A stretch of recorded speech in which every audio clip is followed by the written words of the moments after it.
गुरुर्ब्रह्मा गुरुर्विष्णु गुरुर्देवो महेश्वरा गुरुर्साक्षात् परब्रह्म तस्मै श्री गुरुवे नमः।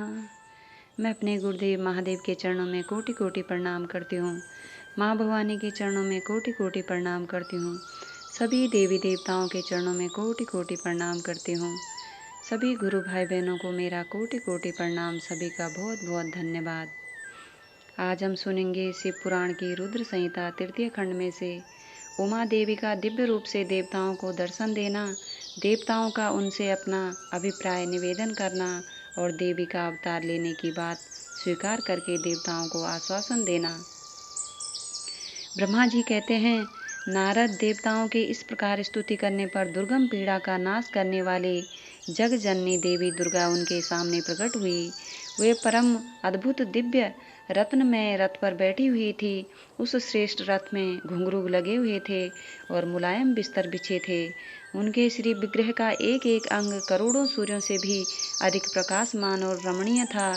ऐसे अवयवों से वे अत्यंत उद्भासित हो रही थी। सब और फैली हुई अपनी तेजो राशि के मध्य भाग में वे विराजमान थी। उनका रूप बहुत ही सुंदर था और उनकी छवि की कहीं तुलना नहीं थी। सदा शिव के साथ विलास करने वाली उन महामाया की किसी के साथ समानता नहीं थी।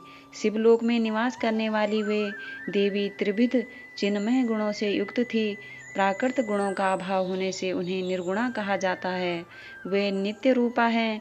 वे दुष्टों पर प्रचंड कोप करने के कारण चंडी कहलाती हैं, परंतु स्वरूप से शिवा कल्याणमयी हैं। सबकी संपूर्ण पीड़ाओं का नाश करने वाली तथा संपूर्ण जगत की माता हैं। वे ही प्रलय काल में महानिद्रा होकर सबको अपने अंक में सुला देती हैं तथा वे समस्त स्वजनों का संसार सागर से उद्धार कर देती है। शिवा देवी की तेजो राशि के प्रभाव से देवता उन्हें अच्छी तरह देख न सके। तब उनके दर्शन की अभिलाषा से देवताओं ने फिर उनका स्तवन किया।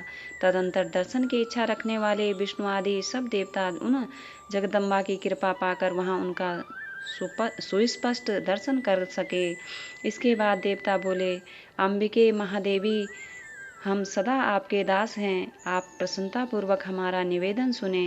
पहले आप दक्ष की पुत्री के रूप से अवतीर्ण हो लोक में रुद्रदेव की वल्लभा हुई थी। उस समय आपने ब्रह्मा जी के तथा दूसरे देवताओं के महान दुख का निवारण किया था। तदंतर पिता से अनादर पाकर अपनी की हुई प्रतिज्ञा के अनुसार आपने शरीर को त्याग दिया और स्वधाम में पधार आए। इससे भगवान हर को भी बड़ा दुख हुआ। महेश्वरी, आपके चले आने से देवताओं का कार्य पूरा नहीं हुआ, अतः हम देवता और मुनि व्याकुल होकर आपकी शरण में आए हैं। महेशनी शिवे, आप देवताओं का मनोरथ पूर्ण करें, जिससे सनत कुमार का वचन सफल हो। देवी, आप भूतल पर अवतीर्ण हो, पुनः रुद्रदेव की पत्नी होइए और यथा योग्य ऐसी लीला कीजिए जिससे देवताओं को सुख प्राप्त हो। देवी, इससे कैलाश पर्वत पर निवास करने वाले रुद्रदेव भी सुखी होंगे। आप ऐसी कृपा करें जिससे सब सुखी हों और सबका सारा दुख नष्ट हो जाए। ब्रह्मा जी कहते हैं, नारद, ऐसा कहकर विष्णु आदि सब देवता प्रेम में मग्न हो गए और भक्ति से विनम्र होकर चुपचाप खड़े रहे। देवताओं की यह स्तुति सुनकर शिवा देवी को भी बड़ी प्रसन्नता हुई। उसके हेतु का विचार करके अपने प्रभु शिव का स्मरण करती हुई भक्तवत्सला दयामयी उमा देवी उस समय विष्णु आदि देवताओं को संबोधित करके हंसकर बोली। उमा ने कहा, हे हरे, हे वीरे और हे देवताओं तथा मुनियों, तुम सब लोग अपने मन से व्यथा को निकाल दो और मेरी बात सुनो। मैं तुम पर प्रसन्न हूँ, इसमें संशय नहीं है। सब लोग अपने अपने स्थान को जाओ और चिरकाल तक सुखी रहो। मैं अवतार ले मैना की पुत्री होकर उन्हें सुख दूंगी और रुद्रदेव की पत्नी हो जाऊंगी। यह मेरा अत्यंत गुप्त मत है। भगवान शिव की लीला अद्भुत है। वह ज्ञानियों को भी मोह में डालने वाली है।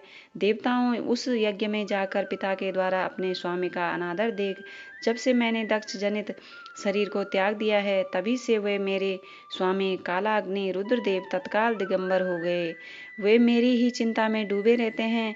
उनसे मन में यह विचार उठा करता है कि धर्म को जानने वाली सती मेरा रोष देखकर पिता के यज्ञ में गई और वहाँ मेरा अनादर देख मुझ में प्रेम होने के कारण उसने अपना शरीर त्याग दिया।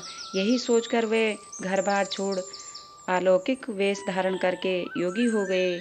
मेरी स्वरूप भूता सती के वियोग को वे महेश्वर सहन न कर सके।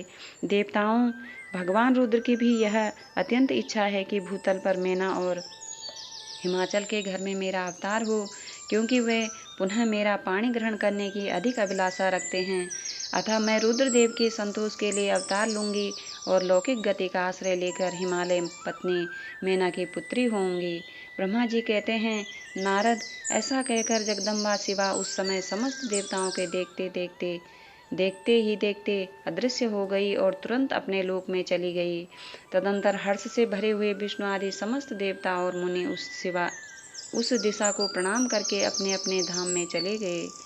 नमः शिवाय, नमः शिवाय, नमः शिवाय। मैं अपने गुरुदेव महादेव के चरणों में कोटि कोटि प्रणाम करती हूँ। माँ भवानी के चरणों में कोटि कोटि प्रणाम करती हूँ। सभी गुरु भाई बहनों के चरणों में मेरा कोटि कोटि प्रणाम। सभी का बहुत बहुत धन्यवाद।